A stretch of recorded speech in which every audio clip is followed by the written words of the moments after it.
श्री शिवाय नमस्तेभ्यम दोस्तों, हर हर महादेव। दोस्तों 13 अगस्त बुधवार चतुर्थी तिथि के दिन आप लोगों को 5 दीपक वाला उपाय जरूर ही करना चाहिए, है ना। क्योंकि इस दिन का महत्व बहुत ही ज़्यादा बड़ा और विशेष होता है। इस दिन विशेष रूप से भगवान शिव जी की पूजा होती है। अगर आप भगवान भोलेनाथ जी के 5 दीपक वाले उपाय को करते हैं तो भगवान भोलेनाथ जी की कृपा आपके जीवन में ऐसी होगी जिसकी आपने कभी कल्पना भी नहीं किया होगा। जो भी व्यक्ति यहाँ 5 दीपक वाला उपाय कर लेता है दोस्तों, उनके जीवन में चाहे धन से जुड़ी कोई समस्या है, चाहे परिवार से जुड़ी कोई समस्या है, चाहे व्यापार से जुड़ी कोई समस्या है, चाहे उनके जीवन में किसी भी प्रकार की समस्या हो, उन सभी समस्याओं से उन्हें कुछ समय के बाद में छुटकारा मिल ही जाता है। अगर आप लोग इस उपाय को भगवान भोलेनाथ जी पर विश्वास रख के करते हो तो जीवन में दोस्तों आपकी हर एक कष्ट दूर होना ही होना है। आपकी जो भी मनोकामना है दोस्तों वो पूर्ण हो जाएगी, क्योंकि बाबा भोलेनाथ जी पर विश्वास कभी भी व्यर्थ नहीं जाता है। और दोस्तों 13 अगस्त बुधवार चतुर्थी तिथि के दिन का भी महत्व बहुत ही बड़ा और विशेष होता है। जो भी व्यक्ति चतुर्थी तिथि के दिन 5 दीपक वाले उपाय को कर लेता है तो उनके जीवन की हर प्रकार की समस्याएं, जैसे कि आपके घर में हमेशा ही तंगी रहती है, आप गरीबी से बहुत ज़्यादा परेशान रहते हैं, पैसा तो आता है लेकिन पता नहीं कहाँ खर्च हो जाता है, तो ऐसी स्थितियों में भी आप लोग इस 5 दीपक वाले उपाय को आसानी से कर सकते हैं। जैसे कि आपके घर में हमेशा ही वाद विवाद होता रहता है, घर के लोग आपस में लड़ाई झगड़ा करने लग जाते हैं, तब भी दोस्तों आप लोग इन समस्याओं को सुलझाने के लिए 5 दीपक वाले उपाय को आसानी से कर सकते हैं। और यह उपाय इतना ज़्यादा सरल है, इतना ज़्यादा आसान है कि कोई भी व्यक्ति इस उपाय को एक बार में ही समझ जाता है और आसानी से कर लेता है। और यह उपाय बहुत ही शुभ होता है ना। आपका हर एक मनोकामना भगवान भोलेनाथ जी इस उपाय को करने के बाद में बहुत ही जल्दी से पूरा कर देते हैं। तो आप लोग अपनी समस्याओं को दूर करने के लिए 5 दीपक वाले अचूक उपाय को जरूर करें। व्यापार में बहुत ज़्यादा नुकसान होता है, तब भी आप लोग यहाँ 5 दीपक वाले उपाय को कर सकते हो। अब दोस्तों हम बात करते हैं इस 5 दीपक वाले उपाय को आप 13 अगस्त बुधवार चतुर्थी तिथि के दिन किस समय पर कर सकते हैं, है ना। और घर के कौन कौन से सदस्य इस उपाय को कर सकते हैं, और इस उपाय को आप लोगों को घर पर करना है कि भोलेनाथ जी के मंदिर में जाकर के करना है। तो दोस्तों इस 5 दीपक वाले उपाय को घर की माता बहन अपने पूरे परिवार के लिए एकदम आसानी से कर सकती हैं। और घर की माता बहन में से कोई एक माता बहन को ही इस उपाय को करना है, दोनों को इस उपाय को करने की कोई आवश्यकता नहीं है। घर की माता बहन लक्ष्मी की स्वरूप होती हैं, और घर की लक्ष्मी जब कोई भी उपाय को करती हैं दोस्तों, तो उस उपाय का फल हमें बहुत ही बड़ा होकर मिलता है और बहुत ही जल्दी से मिलता है। घर का कोई एक सदस्य भी इस 5 दीपक वाले उपाय को करता है तो घर के सभी सदस्यों को इस उपाय का लाभ जरूर मिलता है। अगर किसी कारणवश माता बहन घर में उपस्थित ना हो तो उस स्थिति में घर का कोई भी एक सदस्य इस उपाय को आसानी से कर सकता है। जिस भी व्यक्ति को अपनी समस्याओं को दूर करना हो वह व्यक्ति इस 5 दीपक वाले उपाय को कर सकते हैं। अब दोस्तों हम बात करते हैं इस 5 दीपक वाले उपाय को आपको घर में करना है कि आपको भोलेनाथ जी के मंदिर में जाकर के करना है ना। तो देखो दोस्तों 5 दीपक वाले उपाय को आपको ना ही घर पर करना है और आपको ना ही भगवान भोलेनाथ जी के मंदिर में जाकर के करना है ना। दोस्तों इस उपाय को, इस 5 दीपक वाले उपाय को आप लोगों को भगवान भोलेनाथ जी के मंदिर के अलावा 4 अलग अलग जगह पर के जा करके करना होगा, तब जा करके यहाँ उपाय संपन्न होता है। अब दोस्तों हम बात करते हैं इस 5 दीपक वाले उपाय को आप लोग 13 अगस्त बुधवार के दिन सुबह के समय में कर सकते हैं कि शाम के समय में कर सकते हैं। तो देखो दोस्तों 5 दीपक वाला उपाय है, और दीपक का उपाय कभी भी सुबह के समय में नहीं किया जाता है, क्योंकि दीपक शाम के समय प्रदोष काल में या फिर रात्रि के समय में ही जलाया जाता है ना।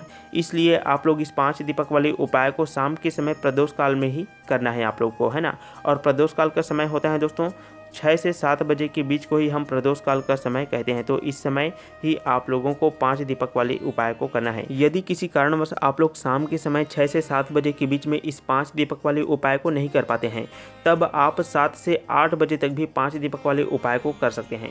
क्योंकि दोस्तों शाम के समय घर की माताएं बहुत ही ज़्यादा व्यस्त रहती हैं और कई लोग इस समय पर अपने काम से घर आते रहते हैं ना। तो आप लोग शाम के समय, रात्रि के समय तक भी आप लोग यहाँ 5 दीपक वाले उपाय को कर सकते हैं। अब दोस्तों हमने आपको बता दिया कि इस 5 दीपक वाले उपाय को घर के कौन से व्यक्ति कर सकते हैं और इस उपाय को आपको कहाँ पर करना है, किस समय पर करना है। अब हम दोस्तों आपको बताते हैं इस 5 दीपक वाले उपाय को करने की विधि के बारे में, जो कि बहुत ही महत्वपूर्ण है। और इस वीडियो को, है ना, इन सभी बातों को आपको ध्यान से सुनना है। यहाँ पर आपको सुनने की बहुत ही ज़्यादा आवश्यकता है, अच्छे से समझना है। तो दोस्तों सबसे पहले आपको सुबह के समय में भगवान भोलेनाथ जी के मंदिर में पूजन कर लेना है, उन पर 1 लोटा जल अर्पित कर देना है। हैं, उनके बाद जैसे ही शाम के समय हो जाता है ना, तब आप लोगों को 5 दीपक वाला उपाय शुरू करना है। लेकिन उपाय को करते समय आप लोगों को शुद्धता का विशेष रूप से ध्यान रखना है। शुद्धता का मतलब है दोस्तों, आपका जो हाथ पैर है वो अच्छे से साफ़ होना चाहिए। साफ कपड़े पहनकर ही आप लोग इस उपाय को करें, है ना। और आपके मन में किसी भी व्यक्ति के प्रति ईर्ष्या द्वेष या लड़ाई झगड़े की भावना बिल्कुल भी नहीं होना चाहिए।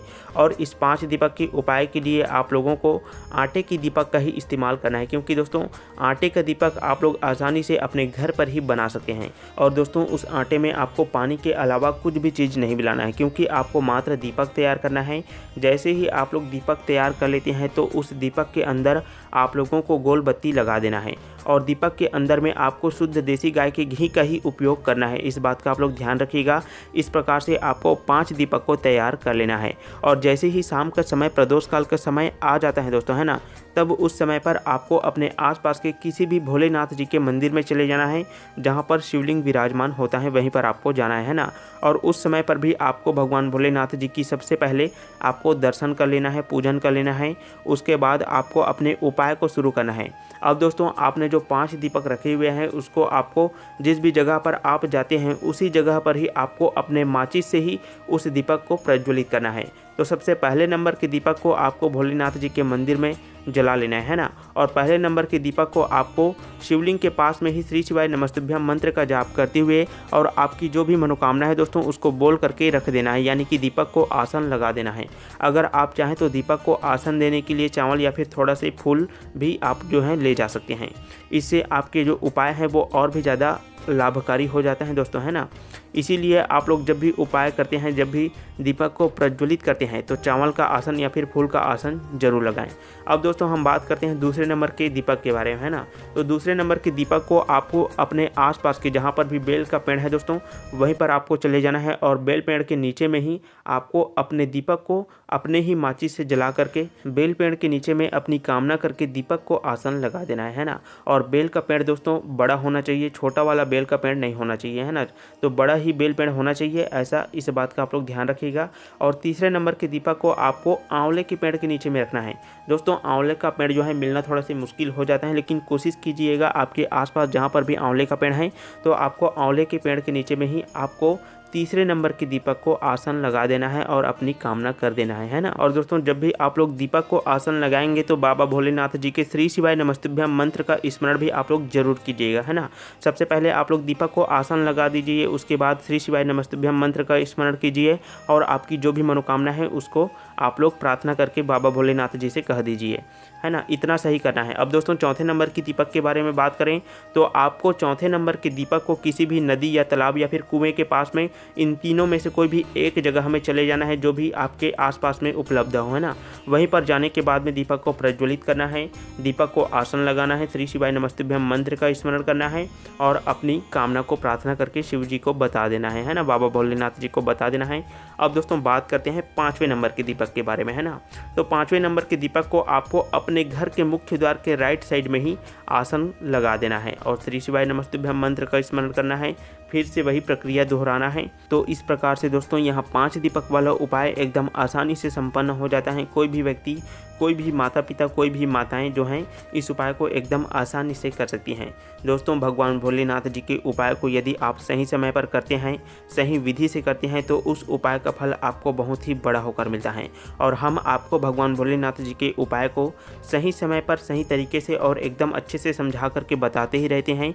यदि आप भगवान भोलेनाथ जी के उपाय को करके अपने जीवन की समस्याओं को दूर करना चाहते हैं, बाबा भोलेनाथ जी पर विश्वास करते हैं, तो आप लोग हमारे चैनल को भी सब्सक्राइब जरूर करिएगा, है ना। क्योंकि हर प्रकार की समस्याओं का समाधान आपको हमारे चैनल पर मिलता ही रहेगा। साथ ही साथ दोस्तों भोलेनाथ जी की कोई भी उपाय आप किए हैं और आपको लाभ मिला है तो आप लोग कमेंट करके भी उस उपाय का नाम आप लोग बताइएगा, है ना, जिससे भगवान भोलेनाथ जी के सच्चे भक्त उन उपायों को करके जीवन की समस्याओं को भी दूर कर सकते। तो दोस्तों आप सभी को श्री शिवाय नमस्तुभ्यम, हर हर महादेव। कमेंट बॉक्स में भगवान भोलेनाथ जी का कोई सा भी प्यारा नाम जरूर लिखिएगा।